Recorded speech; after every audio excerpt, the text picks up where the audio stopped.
Let D be the trapezoidal region in the xy plane bounded by the graphs of x equals 0, y equals 1, y equals x, and y equals 3, which I've already graphed here on the right. We're asked to evaluate the double integral over the region D of 4x natural log y differential a.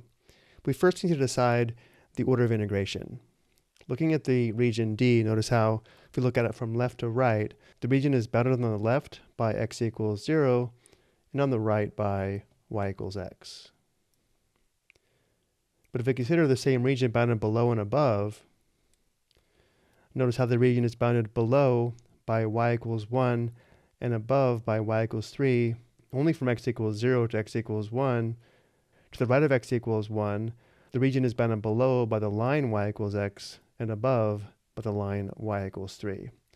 So if we integrate with respect to y first, we would have to set up two double integrals, which would be more work. So we'll integrate with respect to x first and then y, so we can just evaluate one double integral. So we'll let differential a be equal to dx dy. So we have the double integral of 4x natural log y dx dy. And now let's determine the limits of integration for x. Again, looking at the region D from left to right, it's bounded on the left by x equals 0. 0 is the lower limit of integration with respect to x. On the right, the region is bounded by the line y equals x, or x equals y.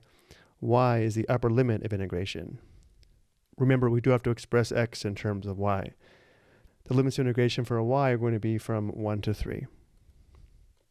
We begin by integrating with respect to x, treating y as a constant.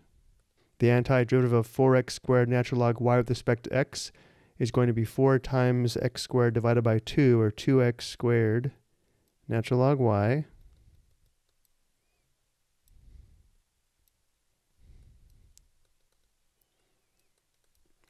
And now we need to find big F of y minus big F of 0, and we're performing substitution for x here, not y, because we just integrated with respect to x. So big F of y is going to be 2y squared natural log y, and then minus big F of 0, but big F of 0 is just 0. And now we integrate with respect to y. To do this, we'll have to apply integration by parts. I've included the formula below for review.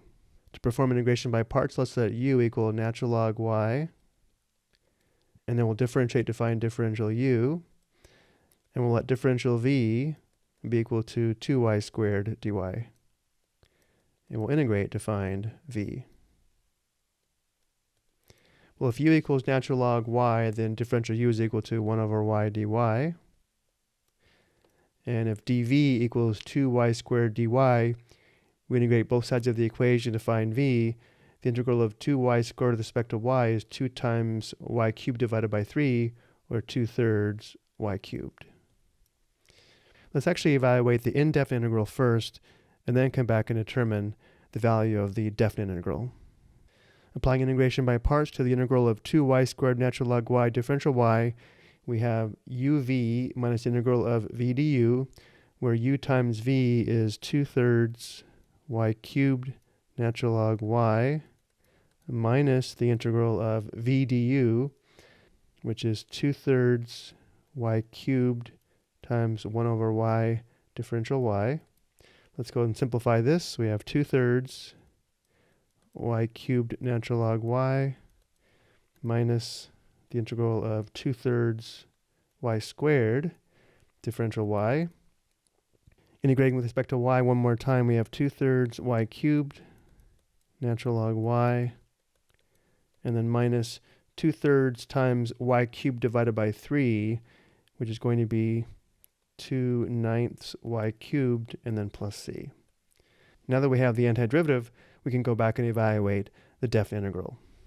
Again, we just found this antiderivative using integration by parts, so going back to the definite integral, we now need to find big F of 3 minus big F of 1 of the antiderivative. So big F of 3 is equal to 2/3 times the cube of 3 natural log 3 minus 2/9 times the cube of 3, and then minus big F of 1, which is 2/3 times the cube of 1 times natural log 1 natural log 1 is 0, minus 2/9 times the cube of 1. Simplifying 2/3 times 3 cubed is equal to 18. That gives us 18 natural log 3. And then we have minus 2/9 times 3 cubed is equal to 6.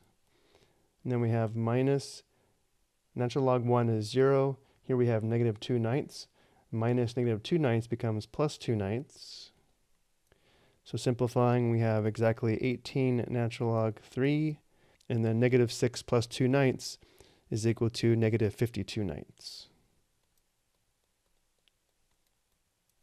Or as a decimal approximation, we have approximately 13.9972.